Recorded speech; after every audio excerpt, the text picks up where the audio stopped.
E aí, meus jovens? Hoje é dia 24/8/2020.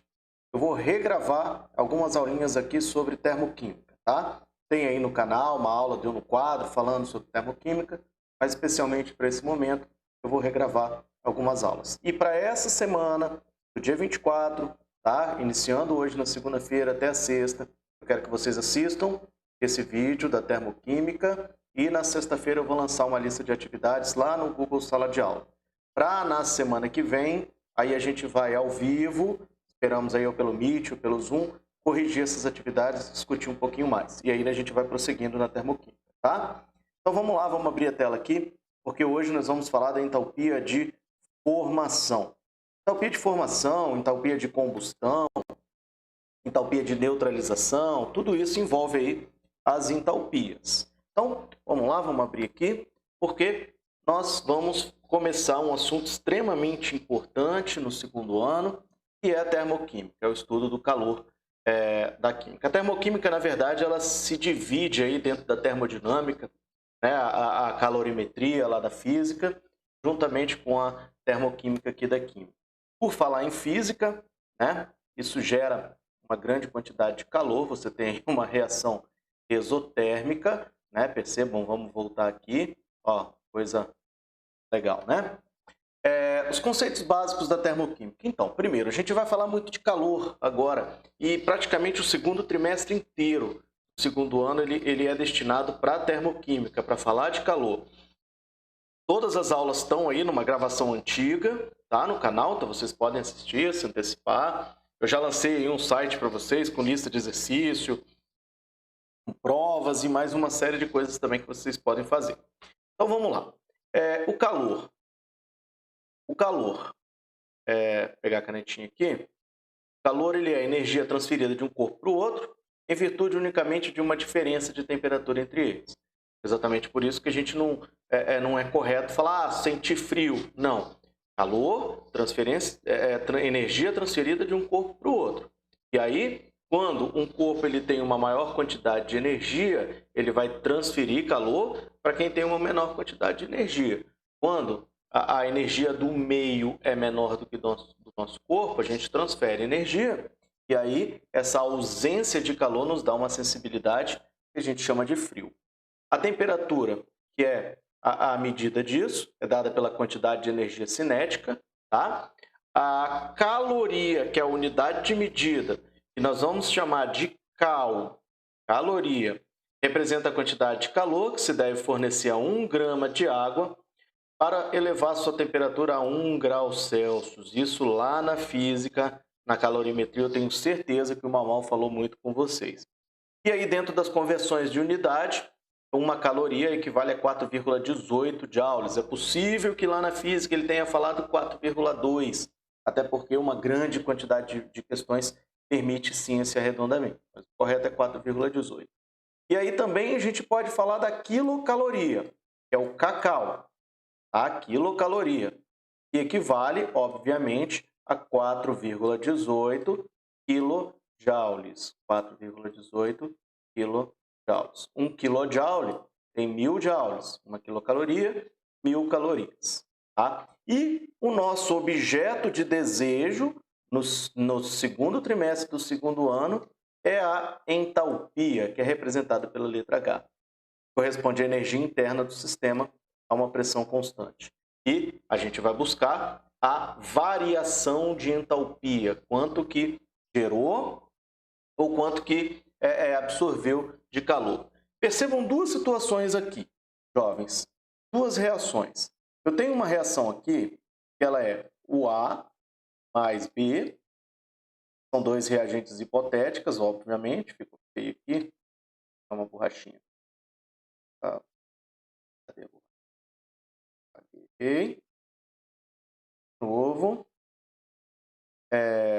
O A mais o B, eles vão reagir e vão formar o C mais o D. Lembram lá na estequiometria? Aqui eu tenho reagentes e aqui eu tenho produtos. Na situação 1, Olha aqui, a energia acumulada do A e do B, que é o meu início, ó, ela é muito maior do que a energia acumulada do meu produto. Essa energia ela foi para onde, meus jovens? Se eu tenho muito no início, pouco no final, essa energia ela foi liberada para o meio. Se ela foi liberada para o meio, eu tenho uma reação que eu vou chamar de liberei, joguei para fora, exotérmico, tá bom? Depois a gente vai calcular aqui o ΔH, a variação de entalpia vai ter sempre que ser negativa no processo exotérmico, mas segura o cálculo aí. Percebam na situação 2, os meus reagentes, que é o A e o B, ele tem uma quantidade muito pequena de energia, né? Quando a reação aconteceu e efetivamente ele virou C e D, o C e D está bombando de energia, tem uma quantidade muito maior. Essa energia ela veio de algum lugar, esse calor ele veio, né? Ele veio da onde? Ele veio do meio. Então aqui eu tive uma absorção, e se eu absorvi, veio para dentro endotérmico.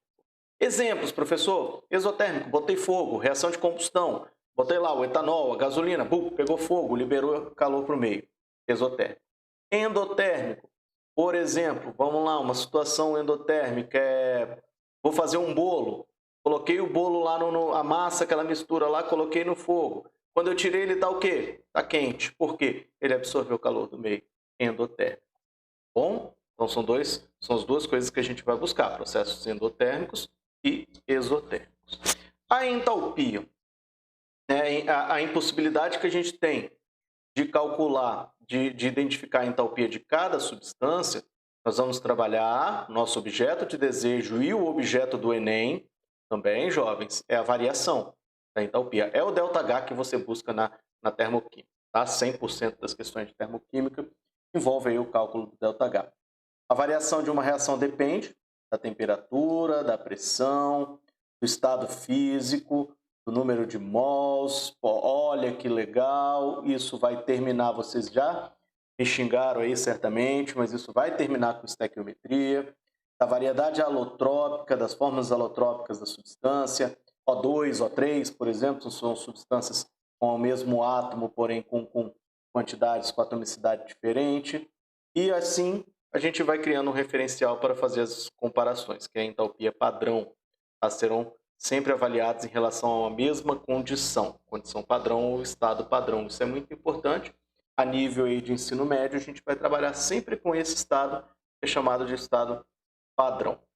Estados físicos da matéria, percebam que lá no primeiro ano, a gente estudou isso daqui, né? Fez até um desenho, eu lembro que eu fiz uma linguinha aqui, um sapinho para vocês. O estado sólido, percebam que no estado sólido eu tenho uma quantidade de agitação muito pequena. Já fiz besteira aqui de novo. Eu tenho uma quantidade de agitação, nós fizemos até esse desenho lá no primeiro ano. As moléculas elas estão pertinhas uma das outras. Não é assim? Estão pouco agitadas. Então vou colocar aqui, ó, as molequinhas próximas uma da outra. No estado líquido, eu já tenho uma certa agitação, eu já tenho uma certa energia entre elas, uma energia cinética, porque eu tenho movimentação das partículas do estado líquido. E no estado gasoso, obviamente, né, essas partículas elas estão livres, leves, soltas aqui. Então, o que quer dizer? Que no estado gasoso eu tenho uma alta energia cinética. No estado sólido, eu tenho uma baixa energia cinética.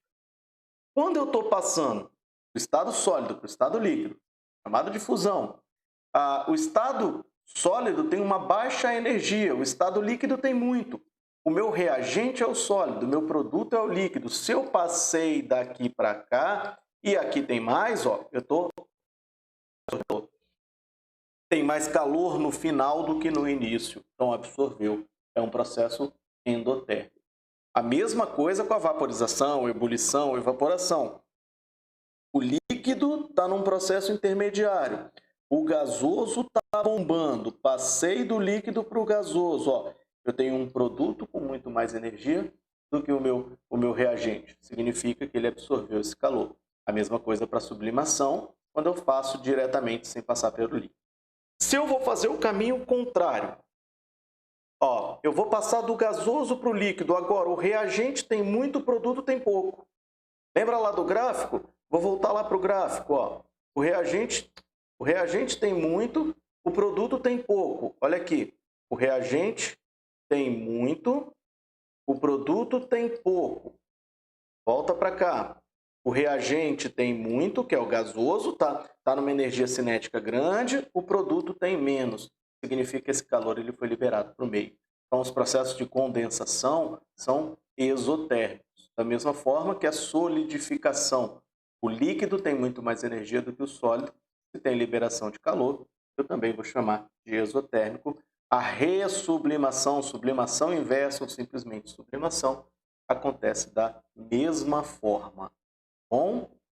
E como que eu vou calcular? Isso é o mais importante. Como que eu vou calcular essa variação de entalpia? Esse ΔH. Ó, é uma formulinha bem simples. Basta você somar toda a entalpia acumulada dos seus produtos e subtrair pelos seus reagentes. Se o seu resultado der maior do que zero, quer dizer que seja positivo, eu vou classificar essa reação como endotérmica. Se o seu resultado der menor do que zero, quer dizer for negativo, eu vou classificar essa reação como exotérmica. Bom, então positivo absorveu, negativo liberou. Isso vai valer para todas as formas de calcular o ΔH. Essa nossa aula de hoje é somente a entalpia de formação, somente essa formulinha, mas todas as formas, deu positivo eu já sei que absorveu, deu negativo eu já sei que liberou, tá? Então são as formas aqui, ó. A entalpia padrão de formação, combustão, neutralização, depende da reação que vai ser me apresentada, que é o objetivo da aula de hoje. A lei de Hess, nossa próxima aula, que é quase que uma tara aqui do pessoal do Enem, tem uma quantidade absurda de lei de Hess. Nos últimos 5 Enems, 4 questões caíram de lei de Hess, praticamente 1 por Enem. A entalpia padrão de ligação, que é a mais chatinha, talvez, para a gente resolver, mas também vamos tirar de letra. E, por último, a boa, velha, linda e saudosa estequiometria, sim. Tem muita questão termoquímica usando a estequiometria. A gente vai incluir, inclusive, esse ΔH lá no esquema do Vascão, no momento que for oportuno. Então, está aqui a fórmula, tá? A entalpia de formação, produto menos reagente.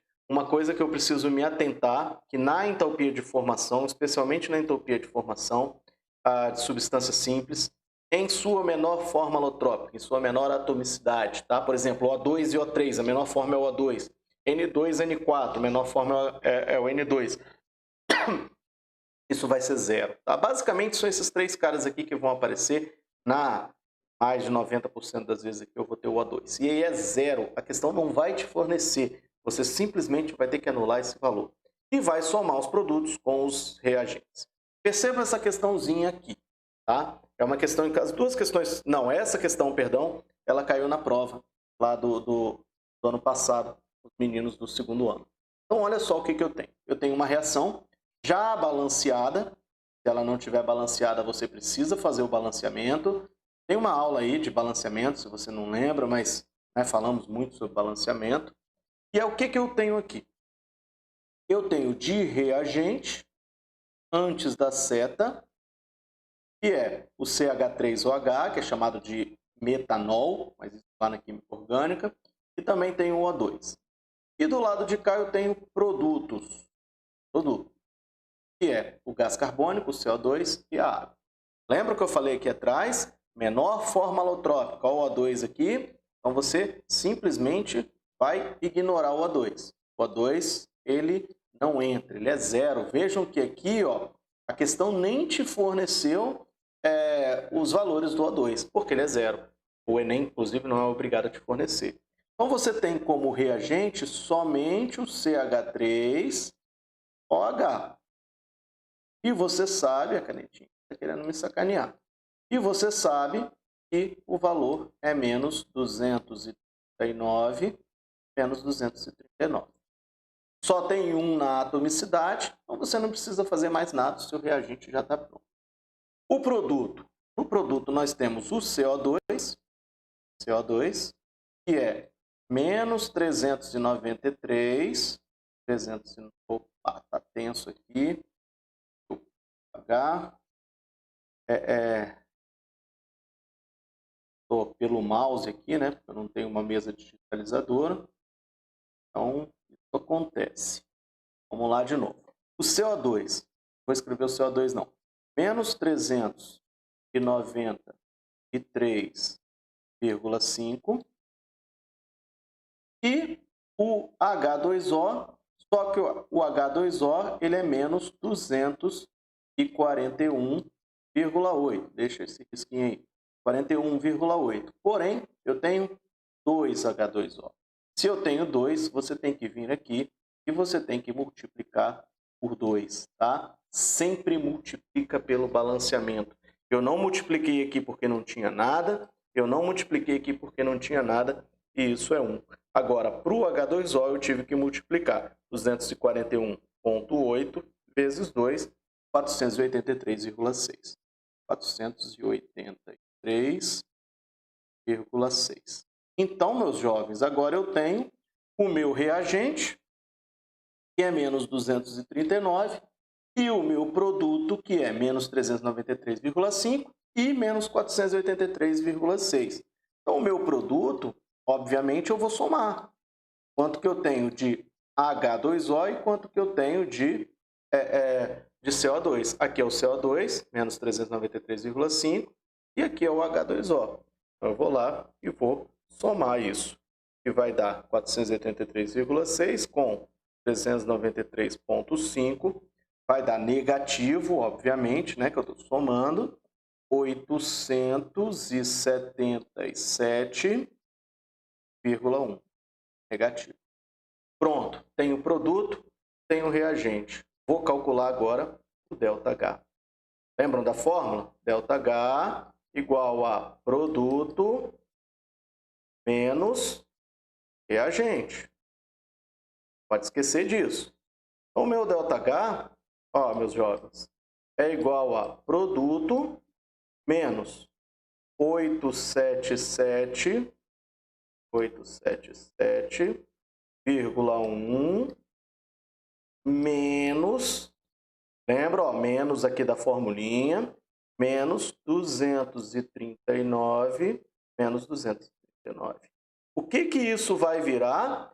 Menos com menos, lá na matemática, tio Leanderson, tio Diego, lá da matemática, tio Bosa, né? ΔH vai virar menos 877,1 menos com menos, mais 239. Certo?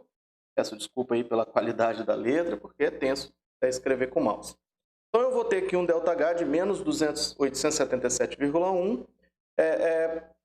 mais 239. Então, isso daqui vai dar, obviamente, negativo, né? Menos 638,1. Nossos cálculos estiverem certos aqui, resultado, menos 638,1.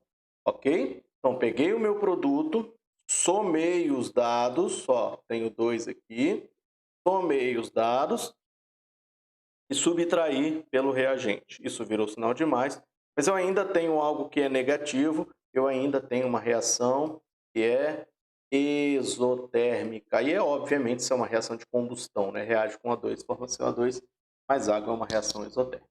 Bom, outro exemplinho aqui para a gente encerrar.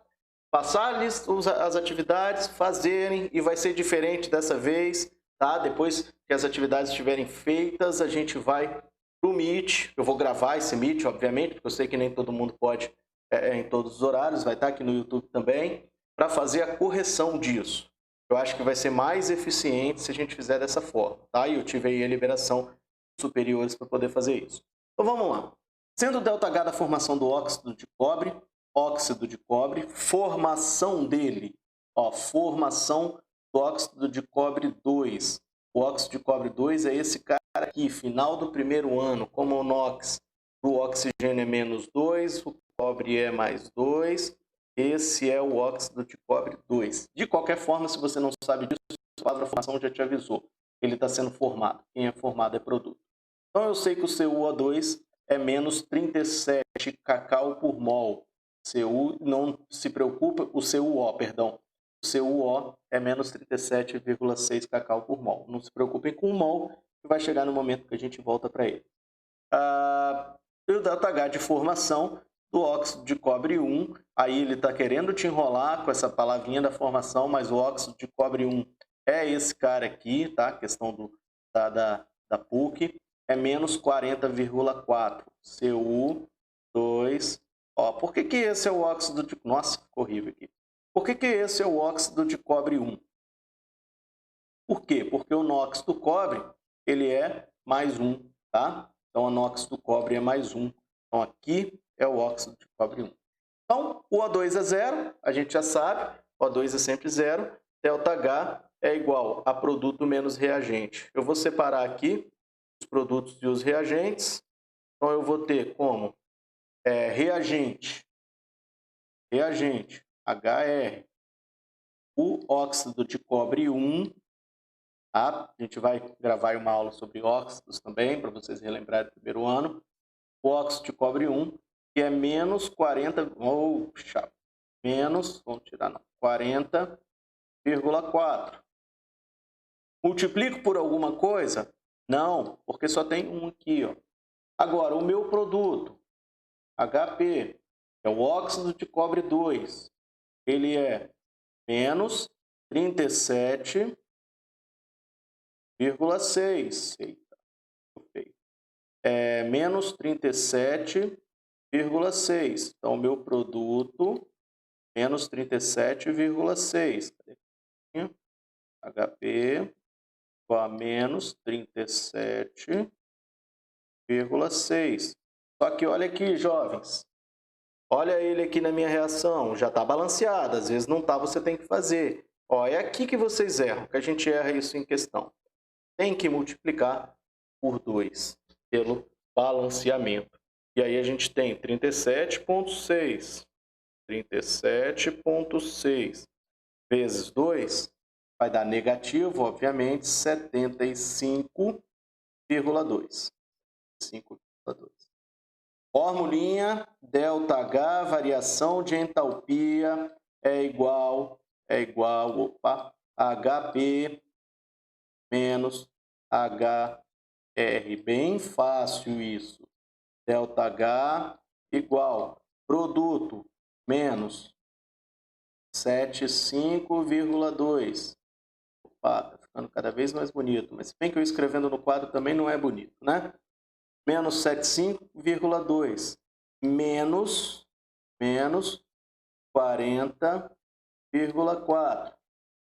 Aí você lembra que algum dos gordinhos aí, Diego, Maurício, Bosa, time de peso, falou para vocês que o menos com menos vira mais. Então, menos 75,2 vai ser mais 48, vou pagar não, 40,4. E aí eu vou ter como ΔH menos 75,2 mais 40,4, menos 75,2 mais 40,4. Isso vai dar negativo, porque eu tenho um sinal de menos aqui, negativo para 34,8. Olha lá, resposta letra A, negativo para 34,8. Ok? O que eu tinha que falar para vocês para essa aula é isso, tá? Essa é a nossa ideia. Próxima aula a gente fala ou de entalpia de ligação ou de lei de Hess, mas a ideia é essa aí. Beleza, meus jovens? Conseguiram entender? Então vamos fazer assim, ó. Assistam a aula com calma, façam as atividades, anotem as dúvidas que a gente vai fazer aí online a correção das atividades. Bom? Tchauzinho, não sei quando que a gente vai se ver presencialmente, mas vamos lá, não vamos deixar cair não, tá? Tchau, valeu!